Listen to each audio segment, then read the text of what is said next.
Guten Morgen miteinander, es ist 5 Uhr am Morgen. Ich nehme euch mit in den allerersten WK von 2025 in diesem Jahr.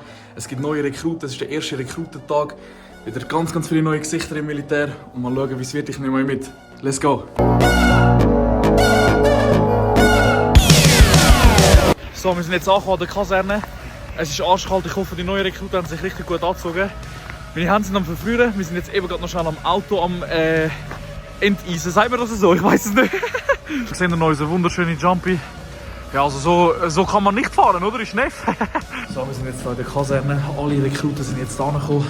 Alles ist so langsam am Vorbereiten. Sie lernen jetzt gerade so ein bisschen Positionen, Ruhen, Achtung stehen und alles Mögliche. Ist ein bisschen stressig, aber es sieht gut aus. Ich hoffe, ihr habt euch warm angezogen, falls ihr das Video irgendwie seht, die jetzigen Rekruten. Es ist arschkalt draußen. Ich weiss auch nicht, aber meine Hände sind auch schon frieren. Ich darf sie zum Glück in die Hosentasche tun. Ich bin zum Glück kein Rekrut mehr in dem Sinn. Aber ey, es ist arschkalt. Langsam knallt der Hunger rein. Ich sage euch ehrlich, ich hoffe, es gibt etwas Gutes zu essen. Ich hoffe, die Küche hier zaubert etwas super Feines. Ich bin gespannt.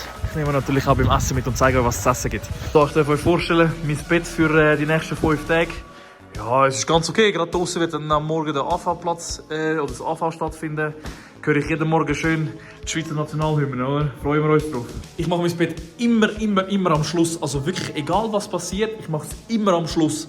Ich bin ganz ehrlich, jedes Mal, wenn ich im Militär bin, vor allem in der WKs, ich schlafe in diesen Betten mehr als kann ich daheim. Aber ja, ich warte wirklich eigentlich bis zum Anschlag. Wirklich meistens bis um 7 oder um 8 Uhr, bis ich das Bett mache. Ich habe wirklich einen unglaublichen Anschiss, so Zimmer machen. Aber ja, ich habe nicht so viel dabei, eigentlich nur meine F-Tasche dabei. Und ja, dann gehen wir am Abend wahrscheinlich noch in den Ausgang. Falls draussen irgendwie werdende Infanteristen oder sogar Infanteristen sind, die müssen den Drink hier kennen. Und für werdende Infanteristen, glauben mir, das ist der Drink to go. Bin ich euch ganz ehrlich, ich liebe den. So sieht das Essen aus heute, das wir rüberkommen. Natürlich auch mit dem Drink. Ich will es gerade schon probieren. Ja, so aussehen tut es vielleicht nicht gerade so wie der Hit, aber ich muss ehrlich sagen, es ist noch fein. Also wirklich, schmeckt gut. Von der Note her würde ich vielleicht wenn es 10 das Beste wäre und 1 ist das Schlechteste, würde ich ein gutes 10 geben, wenn wir mal ein gutes 8, Entschuldigung, ein gutes 8. Einfach im Militär das allererste Mal geschaltet gelernt fahren. Ich darf es nach über einem Jahr mal wieder probieren und dann noch in einem Jumpy, also das ist so der Riesenwagen da hinten, wie ihr es seht. Es ist abnormal, ich habe ein bisschen Angst tatsächlich, also Angst nicht, ich habe einfach sehr Respekt davor. Wenn ich Angst hätte, dann dürfte ich sowieso nicht auf die Straße, bin ich sowieso gefährdet. Aber jetzt muss ich noch schnell warten, bis die Scheiben da wieder ein bisschen mehr durchsehen und dann bin ich mal gespannt. Ich gebe euch ein Update nach dem Fahren, wie es war. Ja, also ich bin zwar angekommen, sind wir mal ganz ehrlich, aber das Fahren ist etwa so 6 bis 8, also so etwas dazwischen gewesen. Den Schleifpunkt muss ich noch ein bisschen besser finden. Schreibt doch mal in den Kommentaren, was sind ihr gefahren?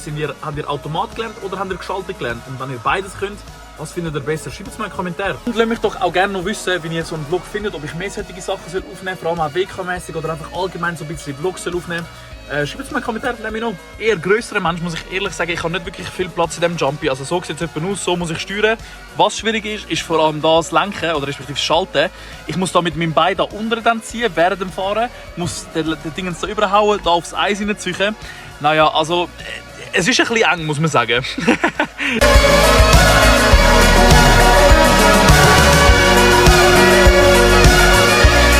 Wenn ihr jetzt gerade vorhin die ganz kleinen und kurzen Videos gesehen habt, das ist so ein das Einkleidungszimmer für neue Rekruten. Da bekommen neue Rekruten das Tenue B. Neuerdings bekommen ihr kein Tenue A mehr mit, also Lackschuhe müsst ihr nicht mit RS mitnehmen, falls ihr jetzt demnächst irgendwann mal wieder reinrückt. Für alle, die gefragt haben, hey Max, wie sieht das eigentlich mit den Schuhen aus, wenn ich sie vorher nicht holen kann oder irgendwie keine Zeit habe, die zu holen? Ihr bekommt jeden einzelnen Schuh in diesem Kleidungscenter logischerweise nochmal über. Das Militär kann euch nicht einfach barfuß schicken, logischerweise, oder? So, wir sind endlich fertig, wir haben endlich Feierabend. Das ist etwa so plus minus von der Zeit her etwa so 5 Uhr. Jetzt heisst es noch Bett machen. Da habe ich habe keinen Bock. Egal wann, ich habe nie Lust, irgendwie das Bett zu machen. Bin ich ehrlich, ich tue mich immer rauszögern mit dem Bett. Aber irgendwann muss es gemacht werden, jetzt noch schnell das Video schneiden, den Vlog schneiden. Ich hoffe, euch hat der erste Vlog ein bisschen gefallen. Ich muss noch ein bisschen einen Weg finden, wie was. Aber sonst lasst gerne ein Abo und ein Like auf dem Video da. Und wir hören uns sicher die nächsten paar Tage wieder. Ciao zusammen.